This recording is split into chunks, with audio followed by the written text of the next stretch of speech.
بئس ما اشتروا به أنفسهم أن يكفروا بما أنزل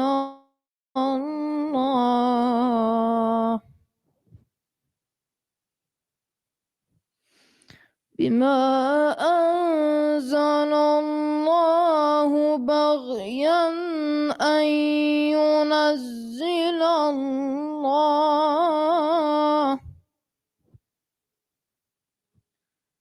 أن ينزل الله من فضله على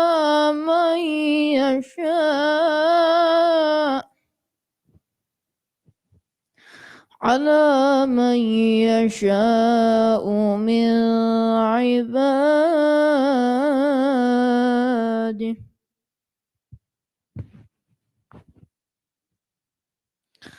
فباءوا بغضب على غضب وللكافرين عذاب مهين. وإذا قيل لهم آمنوا بما أنزل الله قالوا نؤمن بما أنزل علينا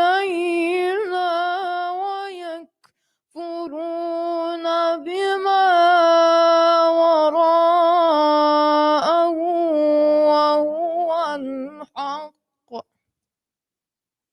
وهو الحق مصدقا لما معهم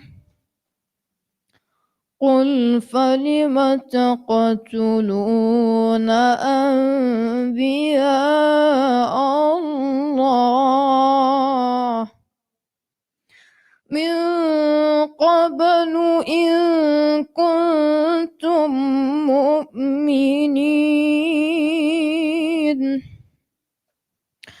ولقد جاءكم موسى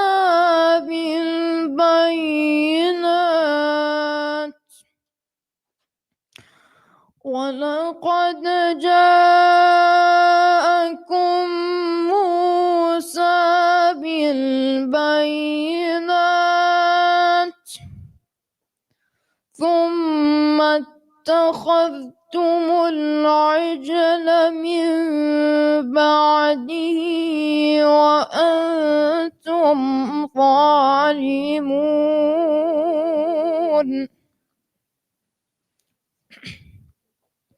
وإذ أخذنا ميثاقكم ورفعنا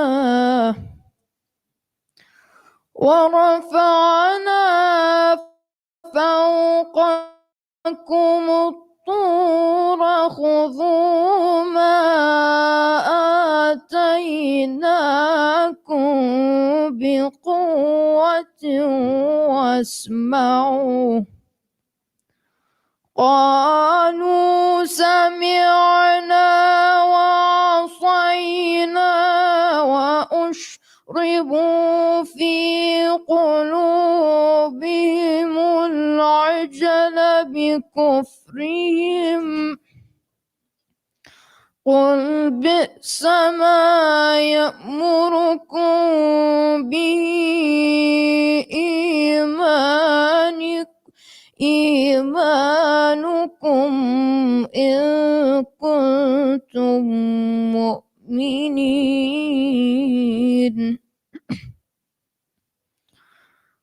قل إن كانت لكم الدار الآخرة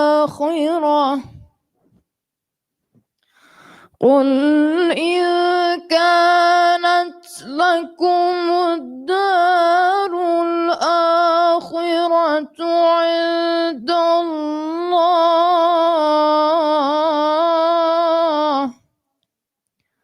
خالصة من دون الناس فتمنوا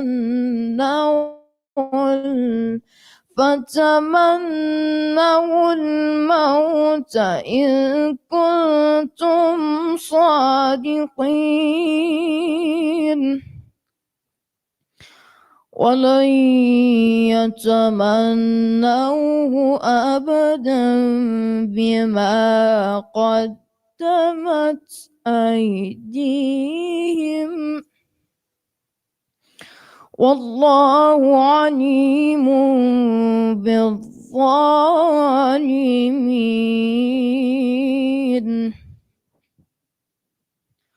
ولتجدنهم أحرص الناس على حياة ومن الذين أشركوا يود أحدهم لو يعمر 1000 سنة وما هو بمزحزحه من العذاب أن يعمر والله بصير بما يعملون والله بصير بما يعملون قل من كان عدوا لجبريل فإنه نزله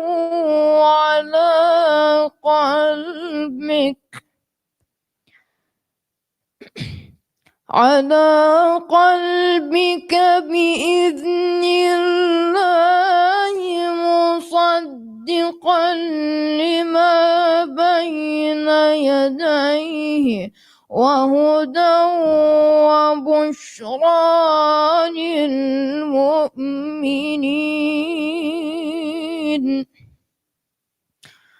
من كان عدوا لله والملائكة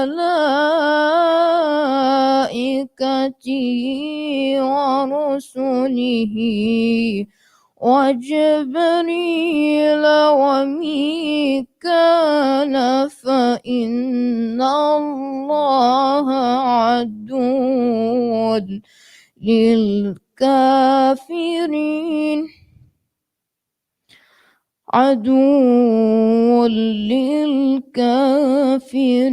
للكافرين الله أكبر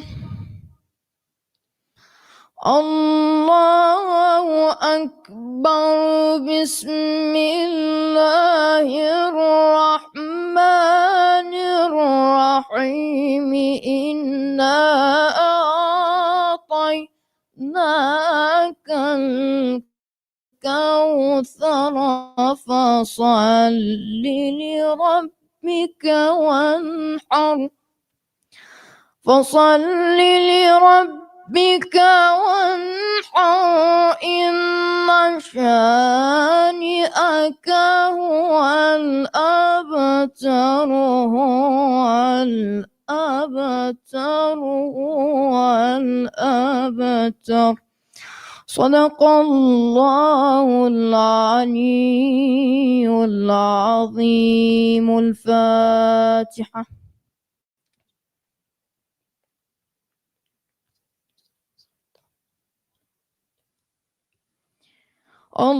اللهم صل وسلم وزد وبارك على رسول الله وآله الأطهار على رسول الله وآله الأطهار جميعا. على رسول الله وآله الأطهار. أفلح من صلى على محمد وآل محمد.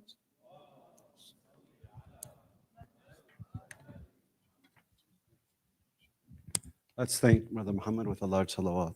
Allah. It's a beautiful voice, mashallah.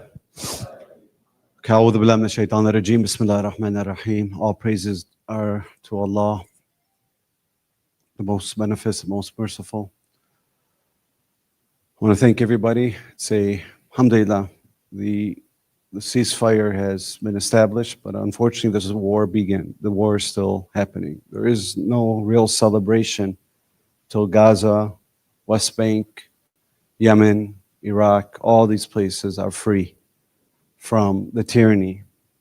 So we're going to talk about that, how history keeps repeating itself, and how Quran talks about it, and how to make sure that it doesn't repeat to us. I just want to change the mic. This mic is not as loud.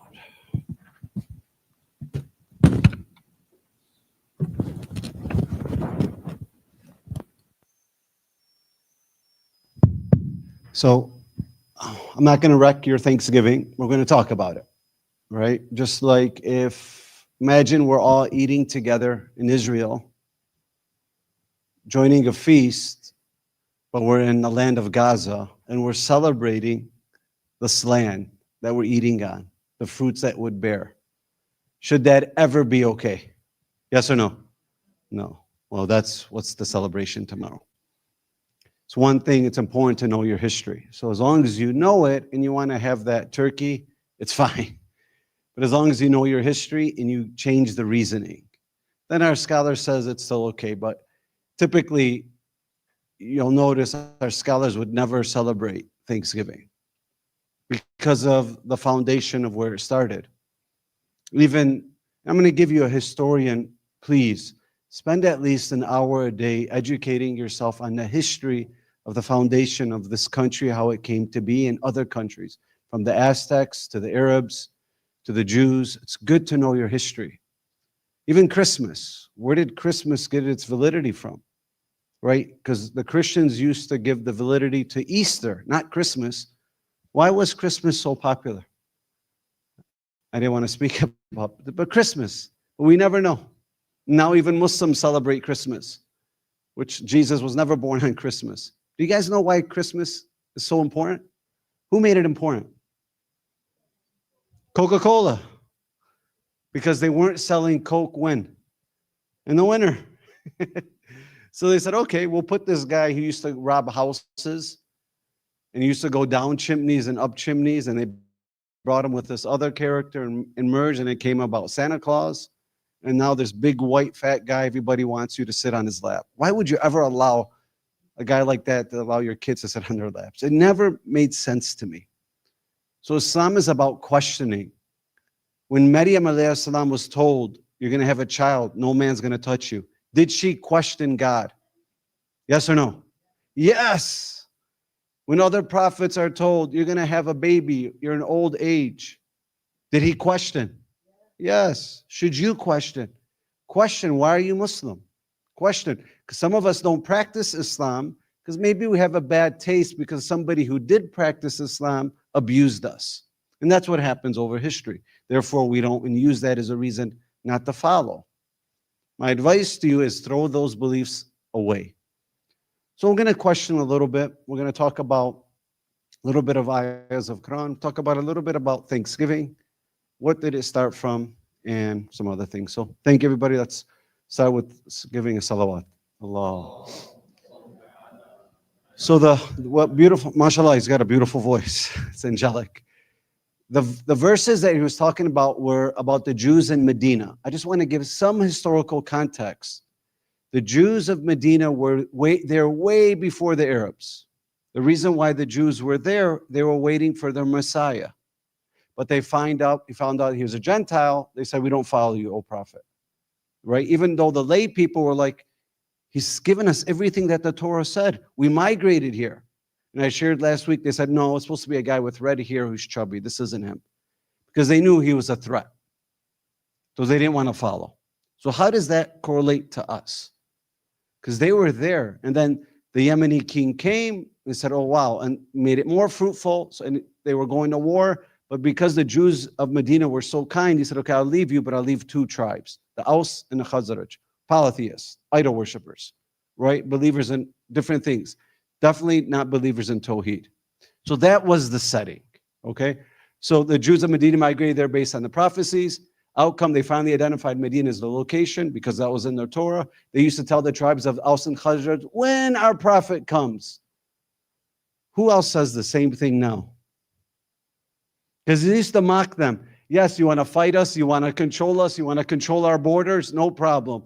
But when our prophet comes, we'll show you. Who does the same thing now? No. Imam who? Mahdi. When our Imam comes, we'll show you. But when the Prophet came, who is the religious people? Just to give you historical context, when Allah talks, who are the religious people? The Jews of Medina. Who is the religious people now? Us. Same thing. So when Allah talks about them, He's talking about us. It's the same. Who became Muslim? The religious people or the polytheists? The polytheists, not the religious people. When the Imam returns, many of the non-Muslims are going to become Muslims very fast. Who are going to be the ones that are going to trouble him? The Muslims. Who killed Imam Hussein? Who killed Imam Hassan? Who troubled Imam Ali? Who do you think is going to trouble the 12th Imam? Who says that? Allah says that. So what is it about us that we want to make sure we're not on the wrong side of history? Because let's be very honest. There hasn't been weddings, too many, because of the genocide that's happening, right? It's not a time to celebrate. But my question is, why was when the genocide over that we allowed to have such weddings still? Why does it take a genocide for people to wake up? And now the weddings come back, and then it's where we make it okay to dress a certain way during weddings, for guys and girls to dance a certain way. What did Sayyid Hassan die for? For us to go back to these types of traditions that are from the Western ideology? So it's time to wake up, and sometimes for us to wake up, we need a wake-up call. The Lebanese weddings that we have are haram. They're forbidden. What's the proof? Show me one scholar who goes in that wedding, marries the couple, and stays there. Show me one. Can you? Can you ever imagine Sayyid Hassan Kazwini staying at the weddings? Or Sheikh Hisham? Or Sheikh Ilahi doing the dabke? Never. So I say, let's talk about it so we don't go back to these silly traditions. Obviously, these things are not what we're talking about. So the irony is when the Prophet Muhammad came, the Aus and Khazraj were the ones that follow him. It was the Jews of Medina who became jealous of him. Why? Because the leaders. Same with us. What's the trouble in the world? Why is there a genocide happening? Is it because of the Jews or America? Or is it about something else? Or is it about the Muslim country selling?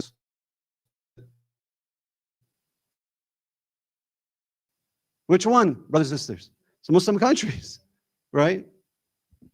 So, parallels with Muslim. Prophet Muhammad, there's a hadith, warned about Muslims who act like the Jews of the past, the ones in Medina, engaging in hypocrisy, sectarian violence, violating religious principles of worldly gains. He referred to such peoples as what? The Jews of the Ummah. Talk to the person next to you how the Jews are waiting for the Prophet and we're waiting for the 12th Imam, how to make sure we don't end up making the same mistake. Go ahead, have that discussion. Correlate the two. Go ahead, I'll give you a minute.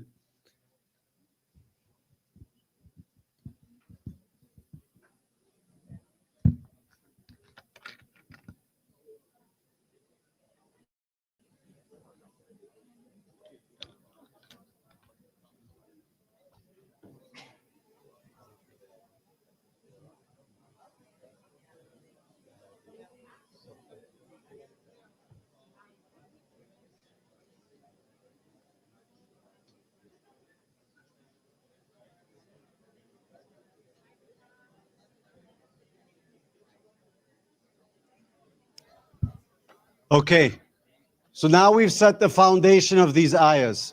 Everybody get it now? Because every time you read an ayah of the Holy Quran, there's three components: the what, the where, and the why, the three W's.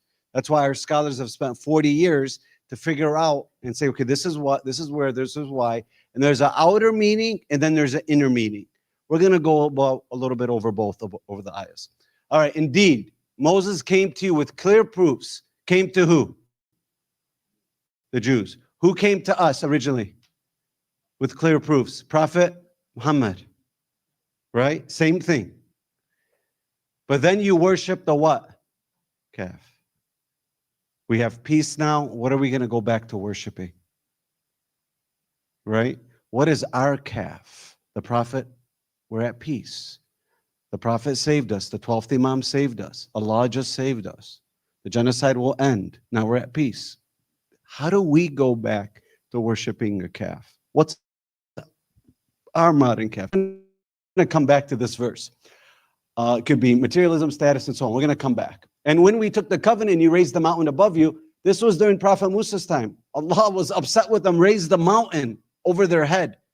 Said, now will you listen? Because they troubled them, they questioned them, they killed them. So many prophets of God, right? Saying, hold firmly to the scripture, hold firmly to the Quran. We have given you, obey. They answered, we hear, we come to the lectures, we cry for Imam Hussein, we go to the Ramadan lectures, right? Because you know what this lecture does to all of you? Zero. There's no lecture that could change any human being. It's not about motivation. What is it then? It's about saying, okay, I'm going to go back and change a habit. It's a tool. Because trust me, the Prophet of God was the best speaker. I'm not even the dust of the spider that was next to him. He was the best speaker. And as soon as he died, people betrayed him. Even when he was living, people betrayed him. He even warned people. Even Imam Ali would warn them, be careful, you're going to be on the other side of this war and I'm going to kill you. Don't betray, don't be a hypocrite. And then that day would come. The Imam is going to do the same thing to us. We hear him, but what does Allah say? The Jews of Medina, the Jews of Musa, the Jews of Jesus, the Muslims of the Prophet, we hear, but only a few, Allah says, obey. The love of the calf was rooted in their hearts because of their disbelief. Say, O Prophet, how evil is what you so-called belief prompts you to do if you actually believe in the Torah, if you actually believed in Scripture. Say, O Prophet, if the eternal home of the hereafter with Allah is exclusive for you out of humanity, then wish death if you say it's true. What did the Jews of Medina think? Oh, we'll just suffer maybe a little bit, but we're chosen. The Zionist regimes also think they're what? A political group. They think they're what? They're chosen. The true believers, the Jews, the true ones, are attacking them. Right? One of the reasons why there's a ceasefire is there's a lot of infighting within Israel, a lot of protests, and they were losing the ground war. Trust me, if they could have invaded and were able to cross the line, do you think they would have left? Never. But they got blown to smithereens. Alhamdulillah. Right? And history will always repeat itself. This country, in the past 60 years, has done over 16 coups in Syria, in Africa, in other places of the world. It's caused so much. It's never won the war. Did it win the war in Iraq? Did it? You know, in Iraq, Saddam Hussein, they told him go to Kuwait. George Bush was losing. Said, oh, he's killing babies. Somebody goes against the parliament, a CIA spy, and says, yeah, there's babies being beheaded. Oh, George Bush says, let's go to war. Saddam Hussein's like, what are you talking about? You're the one that told me. Because they're the ones stealing oil. Kuwait was stealing oil from Iraq. You're the one that gave me the okay. So they came back, and then they say, okay, George Bush II, the other tyrant, goes in and says, okay, he's got weapons of mass destruction. You know what Saddam Hussein said? You gave them to me. What are you talking? Then you told me to burn them. The United Nations go in front of our government. You know what they say? They've destroyed 98% of the weapons. They don't have any weapons. What did George Bush do? So no, weapons of mass destruction. The biggest lie. Everybody knew it was a lie. Then he called it because of 9/11. Was there anybody on the plane from Iraq or Afghanistan on 9/11? Yes or no? So why did we go to war? Did we lose? Did we lose the war in Afghanistan? Did we lose the war in Vietnam? It's not about this country when it goes to war. That's not about winning or losing. So anyways, the hadith. So it talks about, tells the Jews, if you're truthful, don't fear death. Did they fear death? Yes or no? Who are the people who fear death? Who are the people who fear death? It's when you know you've betrayed your own what? You know when you've been sneaky. You know when you've robbed people, when you've hurt people. Right? Netanyahu's unsure. He doesn't know what is going to happen to him. He fears death. He'll never have peace. But as soon as he dies, it's a violent death. The Jews were warned. Who used to warn them? Prophet Musa, he would say, Jibreel warned me what's going to happen to you guys. Guess what happened to them? They hated Jibreel because that's all they would hear. Said, we hate this angel. Who's this angel you keep talking about? We hate them. Right?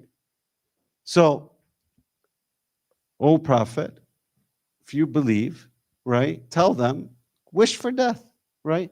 This is the way you're supposed to wish for death. You ready? A hadith from the Prophet ﷺ says, wishing for death out of despair or hardship is not good, right? Shouldn't say, oh, I can't wait to die, right? Never speak that way. What do you say to Allah? Instead, a believer should say, oh Allah, keep me alive as long as life is what? Good for me, that you could do good. And take me when death is what? That's it.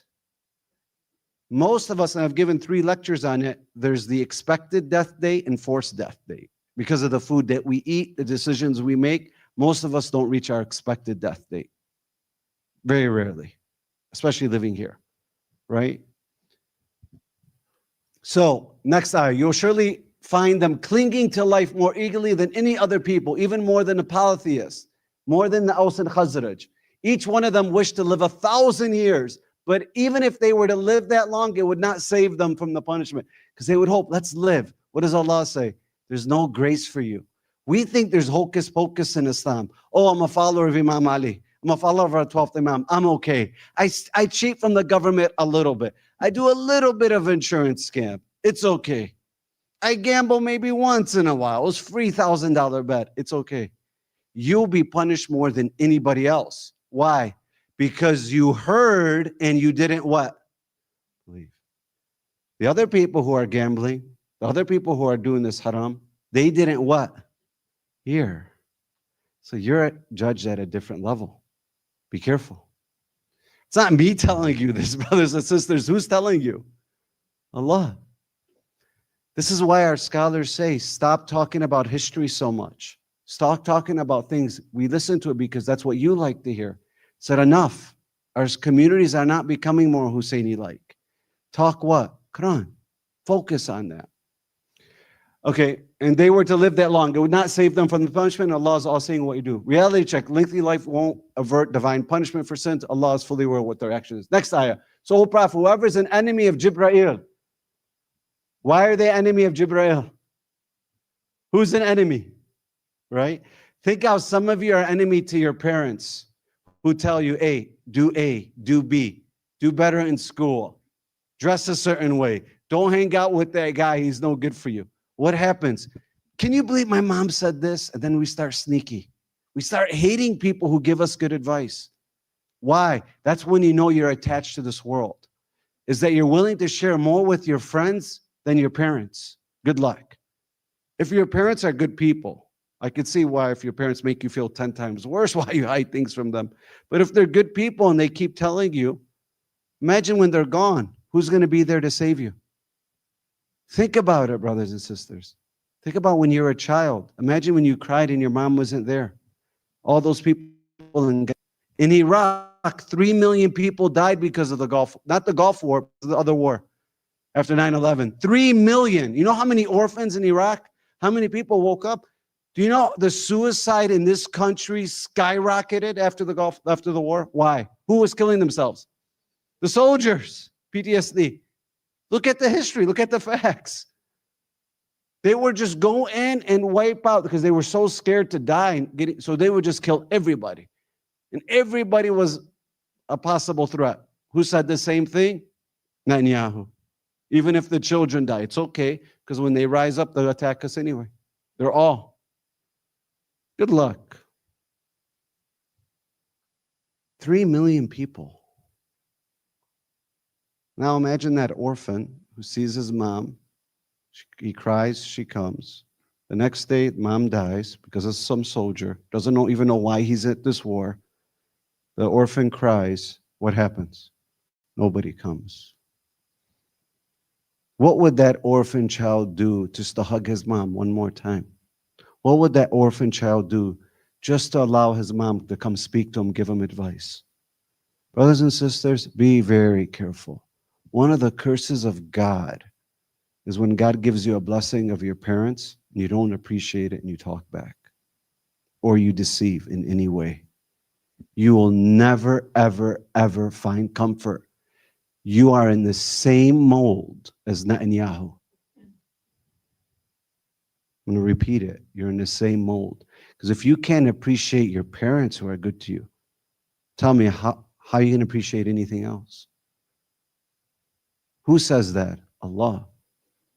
Allah says, obey me. In the only ayah in the Quran where it says, obey me and obey your parents. Whoa. But we have this manipulation of the West. That's our calf.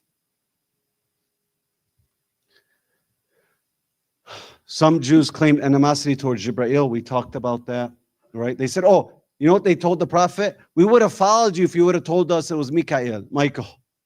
We don't like Jibreel because he always tells us we're doomed, right? If somebody else would have came. Look at the way they bargained with Allah. Whoever's an enemy of Allah, his angels, his messengers, Jibreel, Mikael, Allah saying, whoever's an enemy of any of these people, let them know that Allah is certainly the enemy of the disbelievers. Imagine being God's enemy, right? As much as it's painful what's happening in the world, but just know that's God's enemy. What do you think is going to happen to him when he dies? That should give you ultimate peace. But what's the only way it's going to give you ultimate peace is if you're living godly.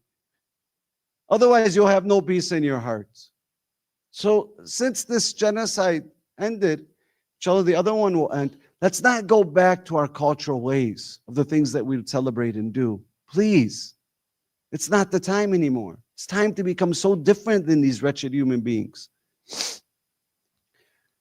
Okay. Indeed, Moses came to you with clear proof. So this goes back to, now we're back. Right? Proofs, then you worship the what? The calf. So let's talk about that. What are we worshiping in the absence of our imam? Right? So you have to ask yourself, am I any different than the Jews of Medina? Use challenges and trials as opportunities to reaffirm faith rather than allowing setbacks. Okay, what are the calves in my life? Modern day calves. 1, materialism. I have, I think, 8 more. Have a 2-minute discussion. 1 minute is recapping what I just shared. The other minute is, what do you think the calves of this world are? Because Allah says, don't worship them.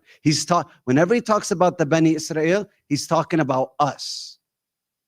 Just so you know, whenever you read the Quran, Bani Israel, Allah is talking directly to us. So you think the calves that we worship now, what are the modern day calves? Try to guess a couple. Go ahead. Have that discussion.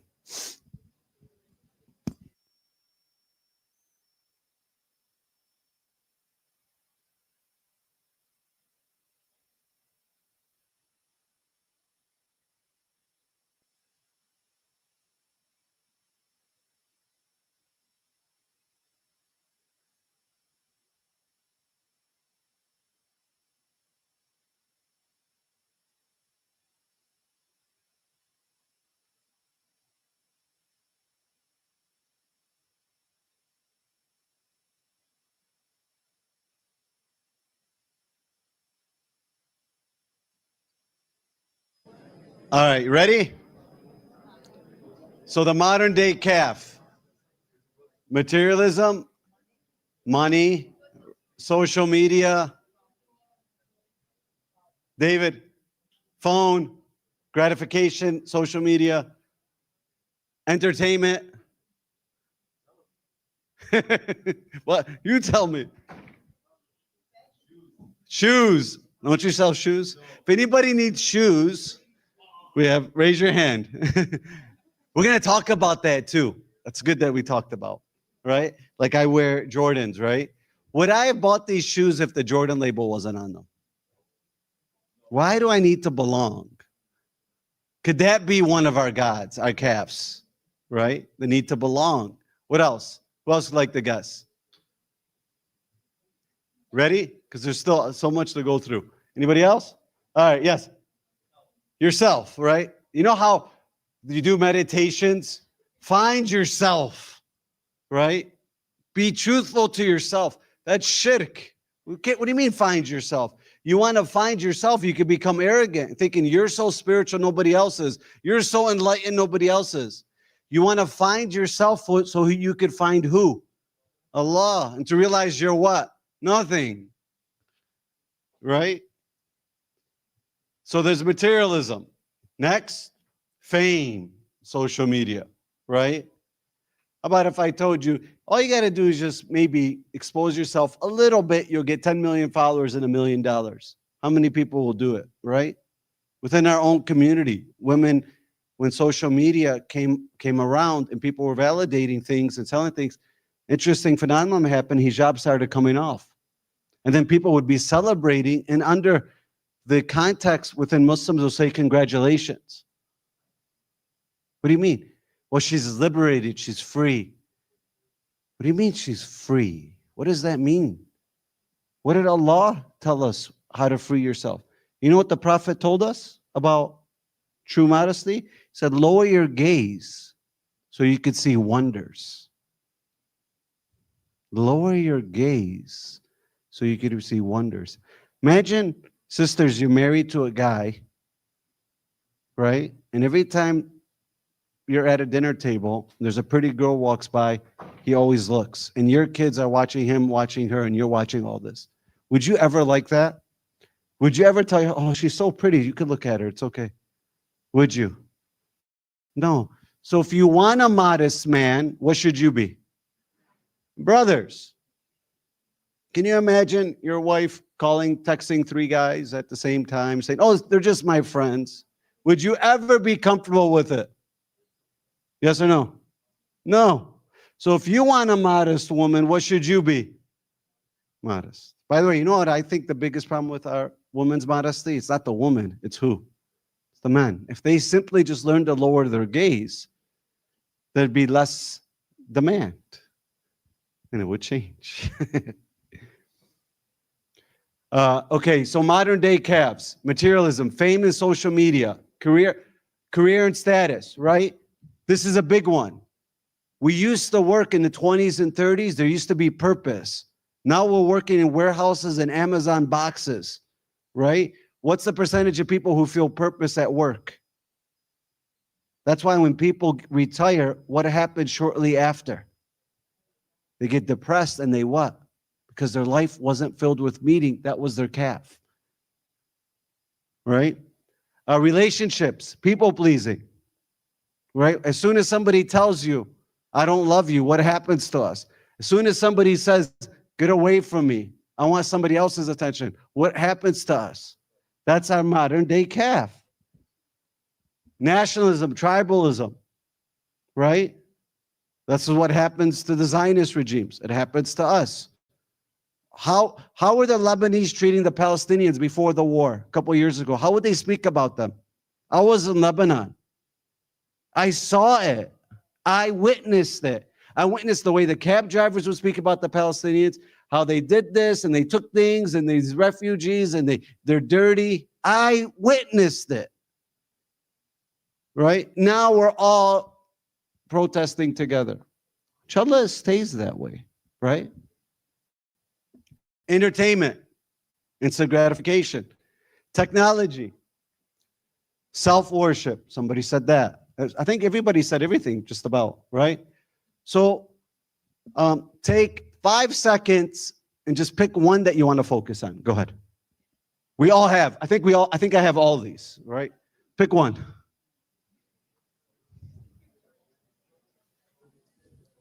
Because Allah says, if you're any of these, you're toast. So we gotta fix this.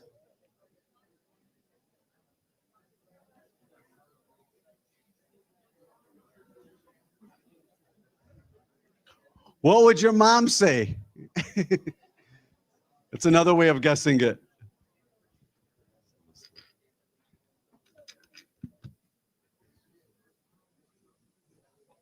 It's been a long time.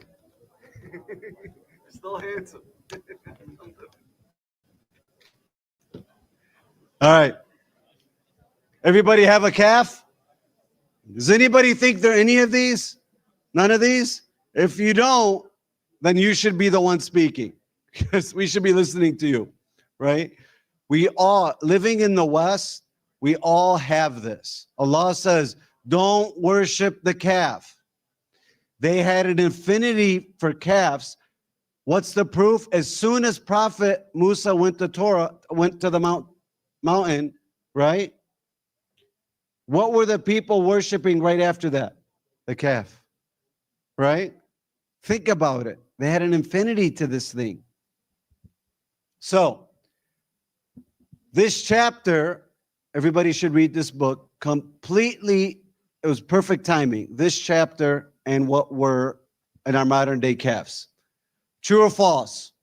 With the erosion of the middle class in recent decades, people who judge themselves in terms of worldly success have sustained a perceived loss of worth. The promise of the middle class dream has largely evaporated to distress and deep of anger of many. True or false? True or false? True. So this is true. Have they systematically gotten rid of the middle class? Yes. Right? Materialism promotes fleeting goals that fail to address the deeper need for purpose and fulfillment. You know who was one of the richest people on earth? He was a tyrant. Anybody know? Rockefeller. Do you know one day somebody went up to Rockefeller? He lost all of his eyebrows, all of his hair. He was such a tyrant. I said, why? He says, I'm so stressed. The guy asked him, if you could take it all back, would you? He says, I'd give all my wealth away to get rid of these problems that I have. Look at me. And he was a tyrant. He was one of the reasons why our educational system is the way it is, because he needed what? Workers, right? Even our pharmaceutical companies. The guy was, but look, he wasn't at peace. You can't, Netanyahu, how many countries does Netanyahu wanted it? Right, over 100. Thank God. We should all praise the mayor. What did the mayor say of Dearborn? That takes guts. We should all send him a letter of an appreciation, right? So materialism, let's break it down. Obsession with wealth, luxury, possessions to the extent of acquiring, showcasing material goods, becoming a life priority. What is the calf? It diverts focusing from spiritual growth, leads to neglecting acts of worship, charity, humility, skipping prayers to chase business opportunities, or constantly comparing possessions to others. Talk to the person next to you. What's one way you could improve on this? So this isn't your calf, because we're all consumed by this, right? Go ahead.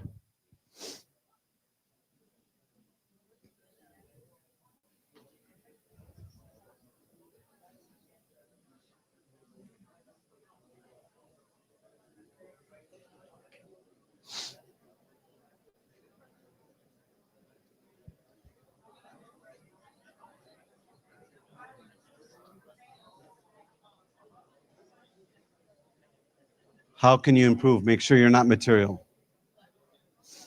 Not as material. You should be material, but should be a balance between material and spiritual. Okay, next one. We have a lot to go through. True or false? Corporations are ingenious at exploiting people's needs without actually meeting them. Brand-aware companies such as Nike, Lululemon, and Body Shop are marketing much more than products. They sell meaning, identification, and almost religious sense of belonging. True or false? True. Look at the shoes you're wearing. If I didn't have the Jordan logo on it, would I still be wearing it? Right. The Lululemon brand. Would we? The Skechers. Right? Let's take it to another level. Car. If it didn't have the BMW, why did you buy the BMW? You say because of performance, It's the best, whatever. Then you tell the person, what if we took out the sticker? Right? That's your calf. When the Imam returns, he's going to get rid of all of this because you don't need a sense of that to belong to. Do you notice we have such a sense of loneliness? One of the ways that we make us feel better is, what do we typically do to feel better? What do humans do? They get in credit card debt because of it. They shop for things that they don't what? Need. And it makes you feel good because you're in a sense of loneliness. And we're going to go over the steps. Why are we the most loneliest period ever in history? What happened to us? Right? Remember, we used to go places. When we used to want food, we actually used to go to the regular shops and order and meet people. What's happening now? You want me to go there? My kids are like, Dad, DoorDash. Like, they have no idea of what money is. They don't realize it's like 50. Dad, why are you going? They'll just bring it to you. Right? And then I looked at my DoorDash bill and was like, what am I doing? This is crazy. Right? So we become so lazy to even walking across the street. We'll get in the car to go across the street. Think about when we were growing up. Wasn't it much different? Yes or no? Right? Are there more obese people than malnutrition people in the world? Yes or no? Yes. Why? We don't walk anywhere. Take the stairs, right? If we could, wallahi, we would put elevators in our houses. Social media and corporation branding exploit the human desire for belonging and self-worth, offering superficial validation instead of genuine connection. I got 5,000 followers. I got 10,000. How many followers do you got? Right? And it gives us validation. That's our modern day calf. Brothers and sisters, wallahi, I tell you, spend 3 days without your phone. The first 2 days, you'll be so miserable. That's your calf. Just figure out a time. Or if you say, but I need my phone, get a flip phone. Do something. Watch how much you don't realize how much you're brainwashed to be attached to this device. And I haven't met anybody who can do that unless they're forced to. When I do it at Wise, grades are going down. I say, give me your phone. So you can't. My mom, I said, you want to stay in the school? Give me your phone. Okay. Then they have to do a mood test. First day, I wanted to chop my arm off. Second day, I feel horrible. Third day, I actually sat and ate with my parents. Fourth day, I was bored, so I went around the block and walked. Then after 2 weeks, do you want your phone back? No, because they realize there's a whole nother world. They're out of the matrix for that second, and the grades go shot up. They would tell me, give it to me at the end of the year.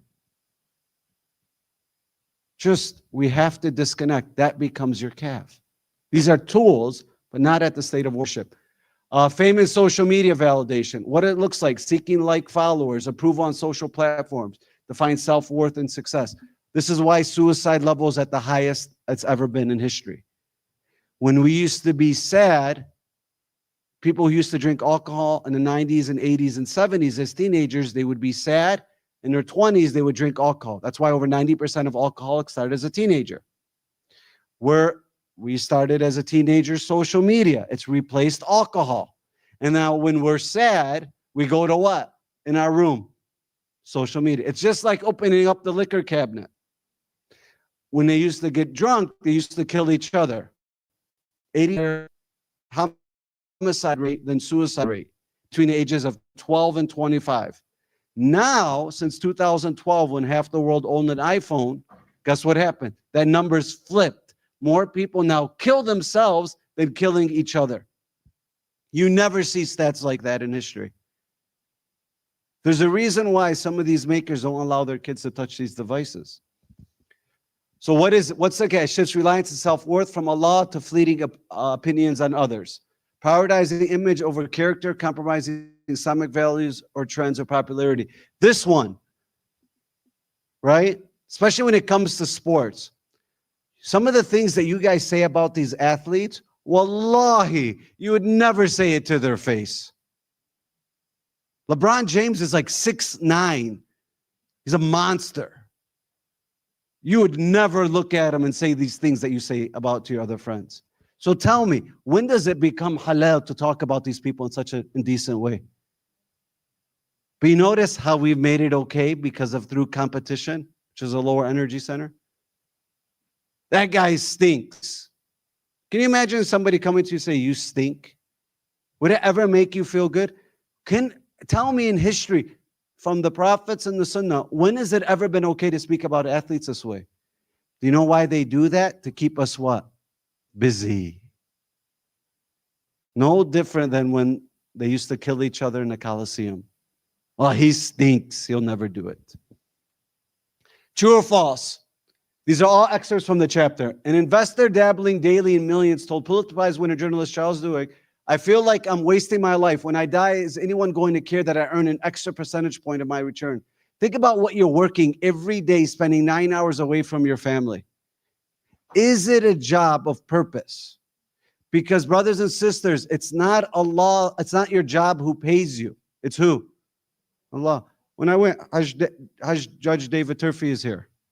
When I sat in his thing, and there was this plaque, and that we were talking about, and he said, people don't care how much you know until they know that you care. He says, I'm in utopia.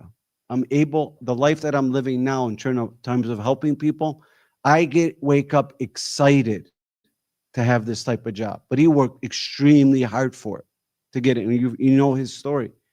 That's a life of purpose. That's a life of meaning.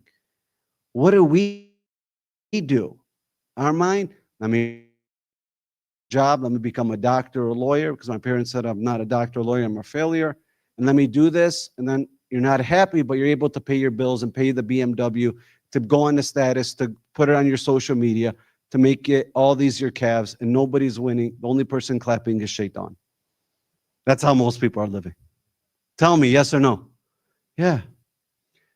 A Gallup report revealed that only 30% of employees in the U.S. feel engaged at work, and across 142 countries, 13%.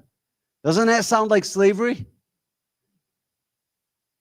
Brothers and sisters, if you're not happy with your job and you're doing that 8 hours a day, that's the time. If you don't pray, start. Ask Allah to give you an opportunity. It doesn't fail, ever. Will it be difficult to get there? Will you have to break habits? Yes. But when you achieve it, will you ever say, oh, that took 20 years? I never met a doctor who loved his job of saving lives who said, oh my God, it took me 15 years. It was so hard, it's not worth it. No, it was worth it. But it's a life of meaning. Make sure your life has meaning in it. Career. Overworking to climb the corporate ladder at the expense of family, community, and acts of worship. This is happening. How many women over the age of 30 are single now? Over 50%. Now imagine that. Now you're 45, CEO, got $1 million in the bank, but no family. You tell me she's going to be happy? No. It becomes the sole purpose of life, sidelining the remembrance of Allah and pursuit in the hereafter. Missing Jummah prayer regularly for meetings or sacrificing ethics to achieve. So let's stay on this one. Talk to the person next to you. How do you think you've been affected by this with your relationship with Allah? Go. Share that.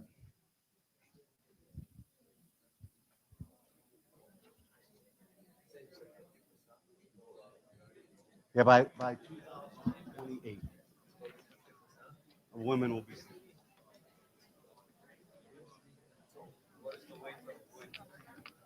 Get married.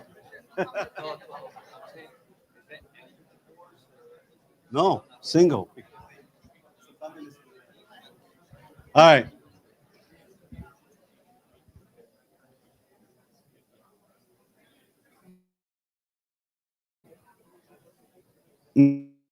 True or false? Loneliness, the researcher Stephen Cole told me, can impair genetic functioning, social inflammation, agitates the stress apparatus, increases the risk of death, of heart disease and strokes. According to this research, American Psychological Association Annual Convention of 2008, chronic loneliness increased the risk of premature death by 26% compared to smoking how many cigarettes a day? So if you're lonely, it's like you smoking 15 cigarettes a day. And we've become lonely as a society. Think about when you go home. How often does a family eat together? Or is everybody on their own device? It should become wajib in your house that at least one time a day, everybody is sitting, no iPhones, or at least you go to a restaurant, nobody brings in their phones. Get to know each other, right? How many times a kid in our community or something outside of our community commits suicide? And sometimes the parents are like, I wish I knew.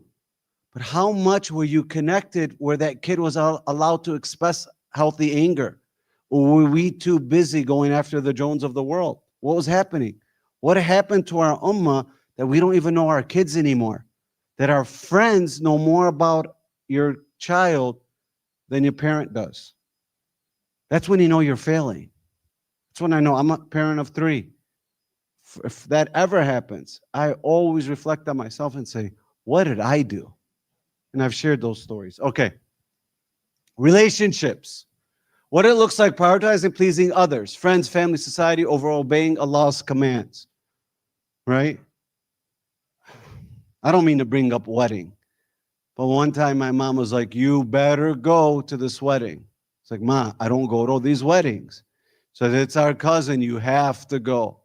Right? So, Ma, I am not going to this wedding. I don't do these weddings. To me, they're haram. So you have to go. What ended up happening? One of the spouses became very religious and they had a what? A religious wedding. I said, okay, Ma, I'm going, right? So what is a calf? When we fear people's opinions more than Allah, it leads to compromise in faith. Think about when I speak about weddings, how there's a little bit of a silence in the crowd. It's like people are looking at me really weird, like, what's this guy talking about? Right? It's like I'm hitting a nerve. Can you imagine the nerve that the Prophet must have hit when he told people the Bani Israel change? He hit a nerve. And Allah says, brothers and sisters, this is not what the discussion, but can you ever imagine a bunch of men watching your daughter dance? When is that ever okay?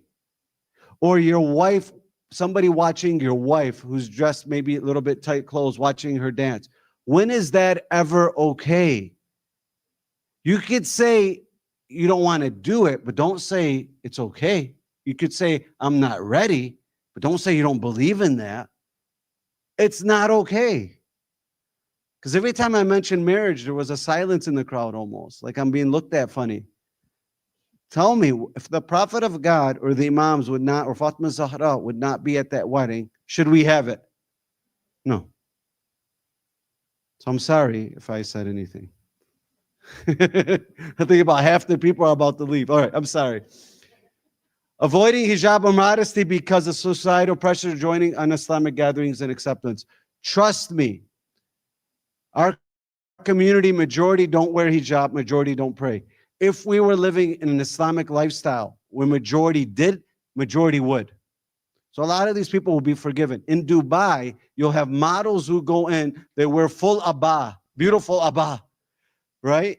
And then they get on the plane and then they take it all off. You notice how the cultural norms, what's our cultural norms? Lululemon, right? That's our cultural norm. Wear these types of clothes. By the way, they're very unhealthy for you. Do the research.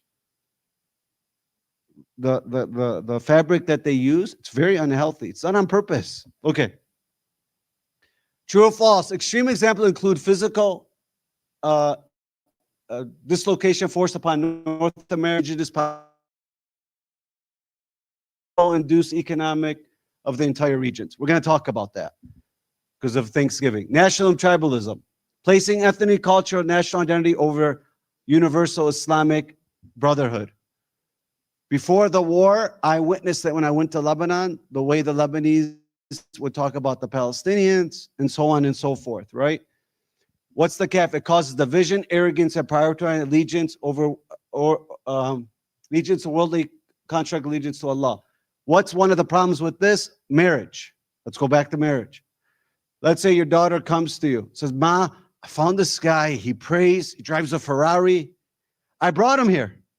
There was a brother. I said, okay, I can't believe I did this. I was really, I don't know. This was really dumb. I asked, how many women, don't answer this. I asked in that lecture, how many women are single? They rose their hand. So guess what? I got a handsome, rich, really good looking, really good in shape, who's looking to get married. Right? And I said, he's available. You know, he found Islam and he's a practicing Muslim. Then I brought him on stage. What was the one difference? There's a black man. What did the Prophet say about it? What would the Prophet say about it? Mary. When there was a rich woman of a lord, of a king, and there was a poor man in the mosque, what did the Prophet say? You'd be lucky to marry this poor man. Right? Okay. It looks like I hit another nerve. I'm hitting nerves today. I'm sorry. Well, it's the calf, right? We're talking about what's our calf. We have to hit it, expose it. You expose your trigger. Nobody could trigger you. You could only reveal your weakness. That's some childhood trauma that you're dealing with. So when somebody triggers it, your husband, your kids, your wife, just say, oh, there's my weakness. I'm not going to respond with pain. I'm going to respond with compassion and love. But is it hard to do? Yes. That's the calf, right? One of the ways to know what your calf is what do you get triggered by? When this person says this, oh, my day is wrecked. When my wife does this, my day is wrecked. Right? Racism, discrimination, excessive pride in one's national lineage.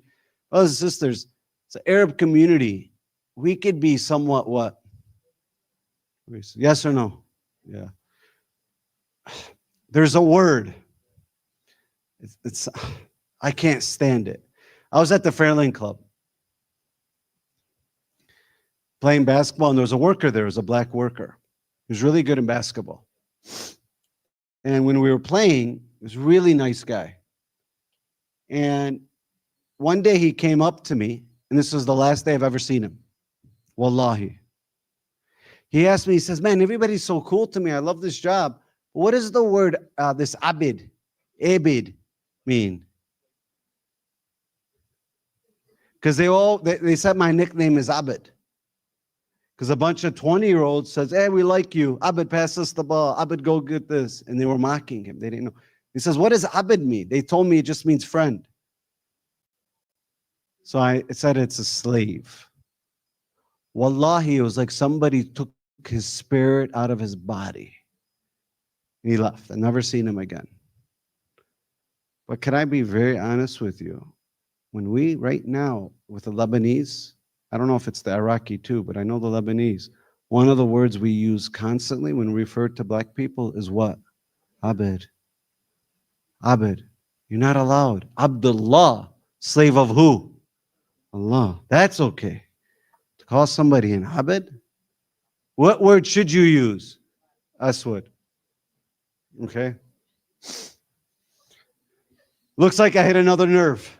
that's 3 nerves. This is your fault. Yeah. All right. Now, here's somebody. If you could probably put this lady in Medina as the Bani Israel, this is the lady. These are the ladies that are brainwashed. These are the ladies that think Palestinians are animals. Muslims are animals. This is Dr. Gabor Mate. His parents are Holocaust survivors. He used to be a Zionist Jew. He went to Palestine. His whole life changed. He says, oh my God, what have we done? So now this lady goes, this was a beautiful lecture, but I have a question for you. I want you to pay attention to the question, then pay attention to his response.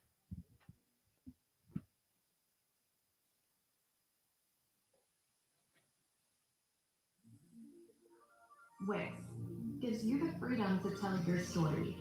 Does it say skip yet? With a professional website.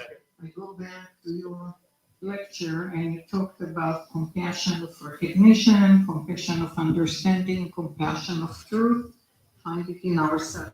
This is the author of the book we're reading. It's brilliant mind. We're approaching October 7th. What? We're approaching October 7th, Yeah, when the horrible massacre happened in Israel, yeah. where young children were murdered, burnt, babies in ovens. That didn't happen. There were no babies in ovens. Oh, yes, they No, were. there weren't. That's been refuted even by the Israelis. There were. No, there weren't. There were. It's a lie. No babies in ovens. The truth. Well, But let's agree. Hold on. Let's agree on what we do agree on, okay? A horrible massacre happened. People were killed in their homes. Civilians, hold on were a second. killed, were raped. David, Oh, shaitan. Okay. Let me know when it says skip. I can't find the mouse. Okay. look, let's agree that it was bad enough without adding stuff to it, okay? Now, I'm telling you, there's been no evidence of mass deliberate rapes. No such Oh my evidence. gosh. I'm sorry. See the way There's she no responds? Oh, yes, of course there No, was. there isn't. There No, was I'm a sorry. woman in the United Nations Listen, She's arguing with a scholar. who Listen. did the research and brought those Listen, evidence. to I the let you finish your question. Now watch the point he makes. Brilliant. How do I find compassion for these people? Which people? The animals that did that. The animals that did that. Now watch his response. He's very edgy. He got triggered. And he said at the end, I was triggered and I apologize. But watch. Okay. From your point of view, everything you read actually happened the way you read it. Hold on a second. I'm telling you what I understand your point of view to is. There was mass rapes, children beheaded, put into ovens, so on. Okay, now, objectively, I'm telling you, I looked at all the evidence I could. There were horrible massacres. Let's agree on that, okay? There were hostages, including young children and elderly people, civilians that should never have been captured, that were taken into a captivity. Let's agree on that, okay? On the specific issues of babies in ovens and mass rapes, you and I are not going to agree, because I looked at evidence that you haven't looked at. But hold on a second. Let's just agree on what we do agree on, okay? And then let's take your question. How do we have compassion for these animals? Well, I'm not getting into a big political rant here, but I'll tell you what I think very quickly, okay? If I saw the world from the perspective that you see the world from, I would 100% agree with you. But that's not how I see the world. That's not how I see the world. Number one. Number two, I've been to Palestine. 2.5 years ago, I went there to work with Palestinian women who've been tortured in Israeli jails, which has been documented by Israeli Physicians for Human Rights, by B'Tselem, the Israeli Human Rights Organization, by United Nations and others. Nobody ever talks about the thousands of Palestinians. Did you know that 2 Palestinian doctors were tortured to death recently by Israel? Doctors tortured to death. Now my question to you is, and I'm not going to go into the history, this is not the place for it, but I have a different view of the history. I used to see it the way you do. I don't anymore. I'm not gonna go into how I do see the history, because this is not the, just let me finish.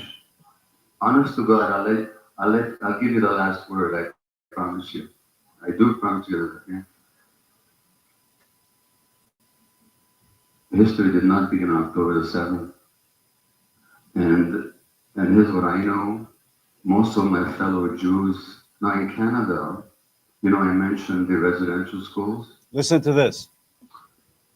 In Canada, 4 years ago, there was a poll, a national poll.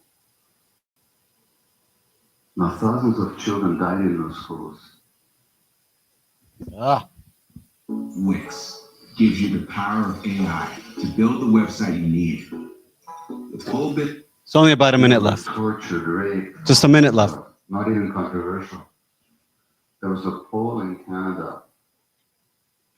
70% of Canadians 4 years ago said they knew nothing or little about the residential schools. 70% of Canadians knew nothing or little about the residential schools. That's when people were massacred. Indigenous people. If you do a poll in the United States, Listen to this. based on all the Hollywood movies that people have seen, until very few years ago, and even now, most people will know nothing about what happened to the indigenous people here. Nothing. The genocide, the torture, the rape. They know nothing about it. And in some states in the United States, it's illegal to even to teach it in the schools. Now, do you think the average Jew knows anything about the indigenous people of Palestine? Now, no, just a second. So, these animals that you talk about, you know, the first massacre of Palestinians in Gaza didn't happen last year. Didn't even happen 4 or 5 years ago when they killed hundreds of children with their bombs. It happened in 1956. But just let me say it, just a second. In 1956, they massacred 200 civilians. Do you know about it? You've never heard of it. Of course you haven't heard of it. That's why you can call them animals. Otherwise, you'd see them like human beings like the rest of us. So, Sallu ala Muhammad wa ali Muhammad. So it's on us. We can't use ignorance. It's no longer a choice. Where we ignorant the most right now is the Holy Quran. We know very little about it. And then we argue as if we know a lot in terms of our beliefs. Look at tomorrow what we're about to celebrate. What he just said. The story of the first Thanksgiving is often emphasizing cooperation while downplaying the broader consequences of colonization. Colonization of North America is accompanied by the systematic displacement of destruction of the Native American communities. That's what we're celebrating. For many Native Americans, Thanksgiving is a national day of what? Did you know that? Did you know we killed 150 million American Indians? Did you know that? Do you know who saved Columbus from drowning? The Indians. Then he goes to Queen Isabella and says, these are really kind people. They could be taken by the sword. It would be to go to American Indian and telling them you're celebrating Thanksgiving. It's the same as saying, I'm celebrating overtaking Gaza. And the Jew coming telling you I'm celebrating with a turkey. By the way, turkey, that just came in way after. It's just like the fat Santa Claus that we celebrate. It had nothing to do with Thanksgiving. So tomorrow when you do get along with your families, tell them the truth and say, we're not celebrating this for that. We're celebrating it to be grateful to Allah, not for this. That's where our scholar says, if you're going to celebrate it, make sure you talk about what it is. Because are you going to ever be taught this in school? Wise Academy or? Okay. To know, I've just got to know this guy about a month ago. I think I've watched about 30 of his videos. They're like 2 hours each. I become hooked. He is, to me, the best historian, verbal historian. Guy is amazing. Talks about the Iran-Iraq war, talks about the Arabs, the Aztecs, talks about oil, everything. Please, if you are any type of history, watch them all. But if at least watch some of it, so when people speak to you, you could give them the truth. Not something that you learned in a textbook that was written by winners. You know how much they talk about American Indians? Very little.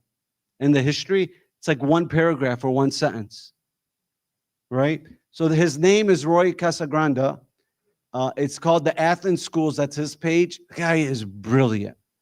Right? And he's unbiased. He's not picking a side. He'll tell you what happened to the Ottoman empires. What did the Arabs do wrong to lose power? And he talks about how bad this country is. They're just really bad. Says they can't, but they never win. Anyways. All right, next one. We're going to go to one more. True or false? Disconnection, it's all its guys, is alienation, loss of meaning. This dislocation is becoming our culture, right? We're okay with being alone and holding a phone, right? But did you know that if women, when they were polled, you could be alone without your phone, just completely alone, or get electric shock? Do you know what most women chose?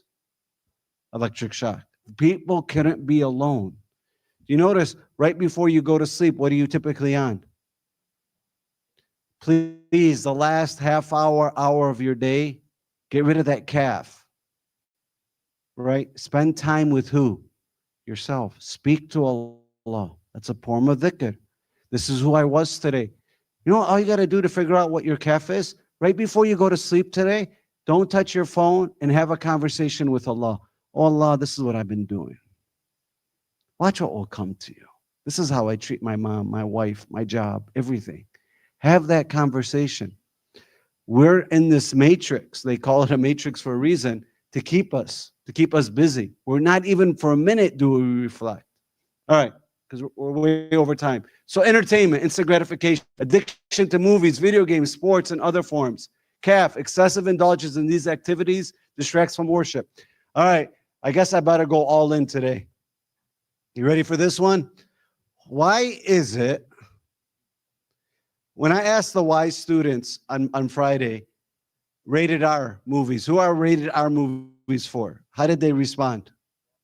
From my mom and dad, from my adults. Are rated R movies okay in Islam? No, right? If there's swear words, if there's anything, does it become okay? No, okay. I had another. I'm just going forward today. Spending hours binge watching shows but skipping salah or feeling too busy for Quran recitation. Brothers and sisters, I'm not asking you to recite half your day. I'm not asking you to recite for 3 hours your day. I'm not even asking you to recite for 30 minutes a day. I'm not even asking you to recite for 15 minutes a day. The closest thing that you have to Allah is the Holy Quran. That's the closest thing. Then Jibreel, Mikael, the Ruh, the Quds, everything. Nothing comes close than that book. Shouldn't we spend, can you guys give me 2 minutes a day? 2 minutes. Right? Because if you can't read or if you don't read, you're the same. If you can't read and you don't read, you're the same. Now with ChatGPT, you could create modules of all the tafsir that's out there and say, okay, what is this ayah? You'll be blown away. Before, you used to have to go spend 10 years in Iran to do that. You don't have to do that anymore. It's at your fingertips. I teach an Iqra class. I haven't publicized it much. 10 a.m. every Sunday. You're welcome to join. We're going over these ayahs, all of Surah Baqarah. We're on verse 93. It's my favorite thing to do. Outside of the healings that we do, it is my favorite thing to do. Okay? Talk to the person. There's one more slide. Talk to the person next to you. How can you implement at least 2 minutes a day of Quran in your life? Go. Driving, right before you go to sleep, right when you wake up. 2 minutes. Can you give me 2 minutes?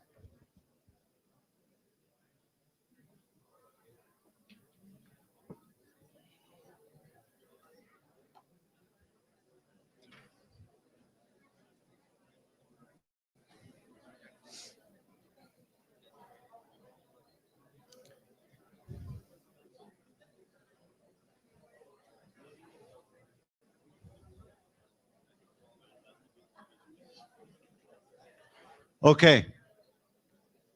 None of us have work tomorrow, so I don't feel bad going a little bit over today. We're almost done. Technology, artificial intelligence, blind reliance on technology for happiness, security. ChatGPT is $300 an hour tutor. Use it.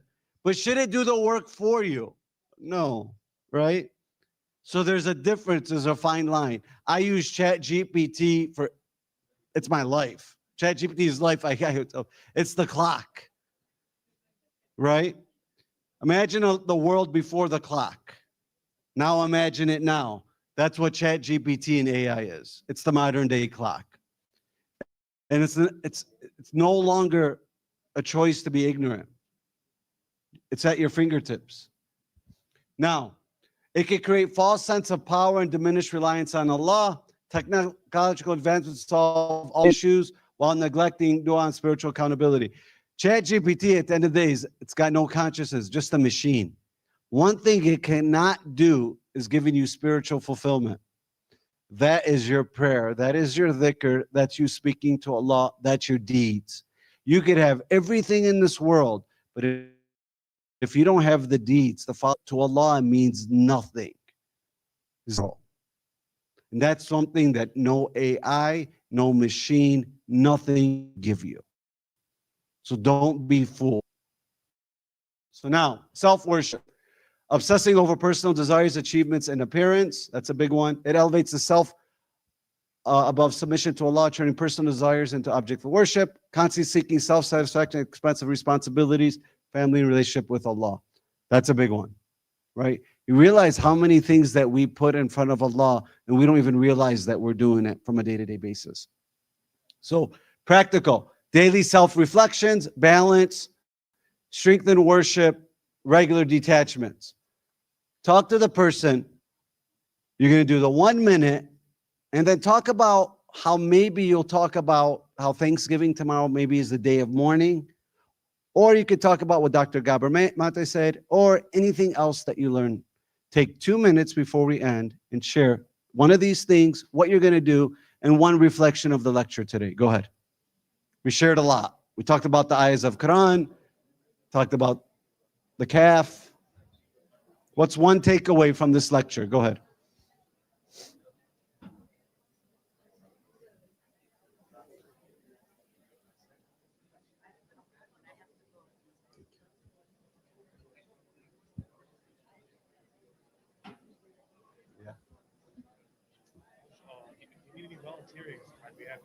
Shoot me a text and thing.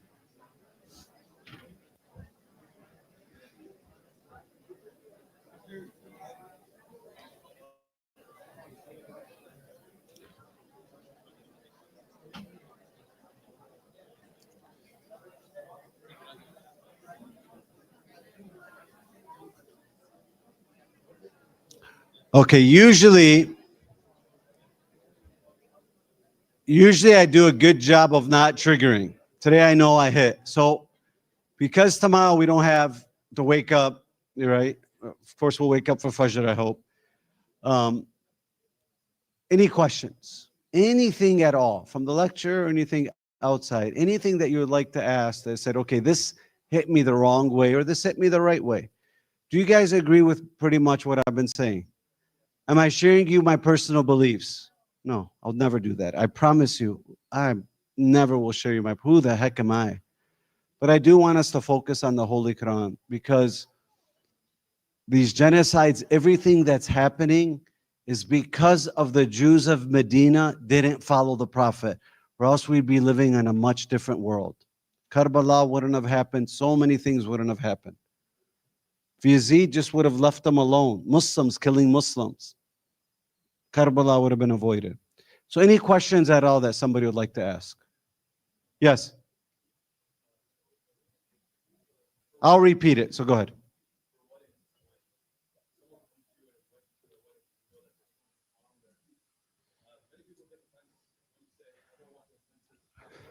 God, the trigger again. Can I be honest about weddings?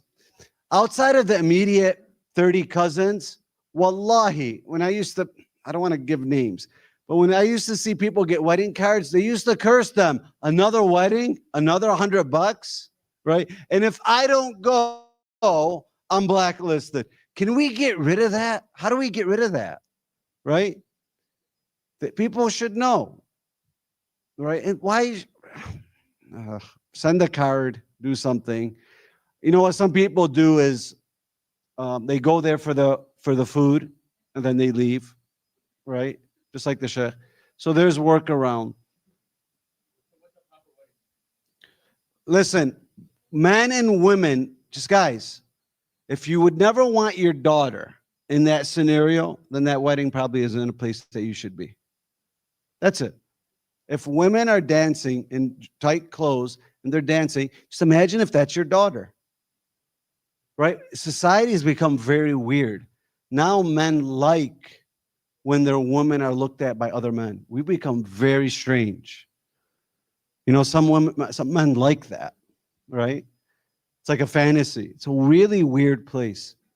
So I'm sorry that I've told you, but I promise you, the imam would never be at those weddings. It's your first day of the rest of your life. Start at the good step. When I had my wedding, you're not going to have music. No. You're going to have people speaking. Allah Rahman, Hajj David's father, my uncle, spoke at that wedding. Talked about sabr, patience. Hajj Hassanin spoke at my wedding. And people said it was one of the most peaceful weddings we ever had, right? So you could still, it's the day that you want to start at the right step, not the wrong. And then you know what's this other thing that they do at weddings?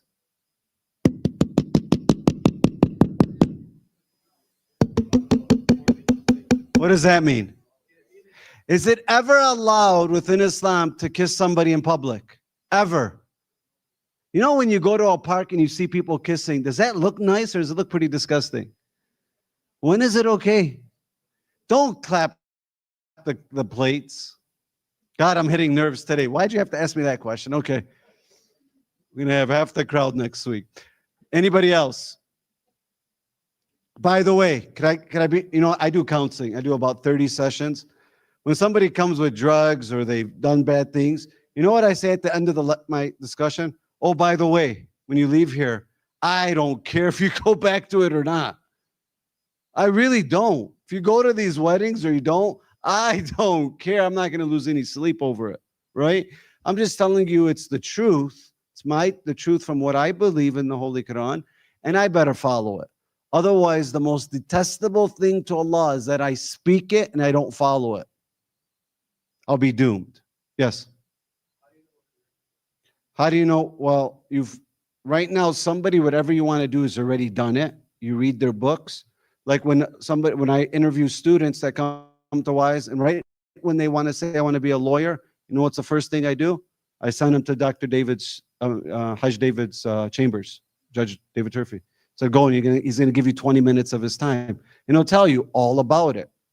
So read, figure out, because you don't want to figure it out on your own through trial and error.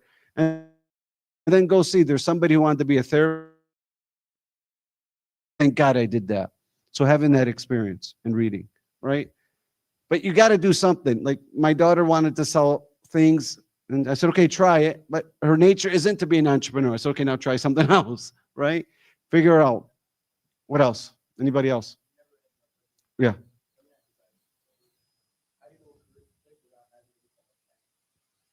How do you know what career? No. So let's say you're doing a job that doesn't give you much meaning. Then while you're doing that job, go find something that gives you meaning. Go to a homeless shelter, start a nonprofit, start a side hustle. See if that could be something that you like. It shouldn't be just that. There has to be something else. Become an expert of history, become an expert of the Holy Quran. There's so much 24 hours of the day, right? How much time, imagine all the time that you take watching basketball, tomorrow watching the Lions. Imagine if you spend just half that time on a new skill. Just think about it, right? Think about how much time we waste. I hope that answers your question. We'll do one more. Anything else before we end? Yeah.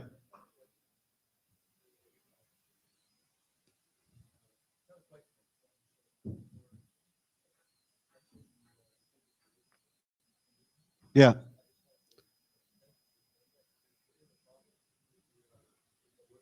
Yeah. So don't use the word abid anymore. Right. You know, when I was a kid, I really thought abid meant black because everybody would use it. Don't use this word, right?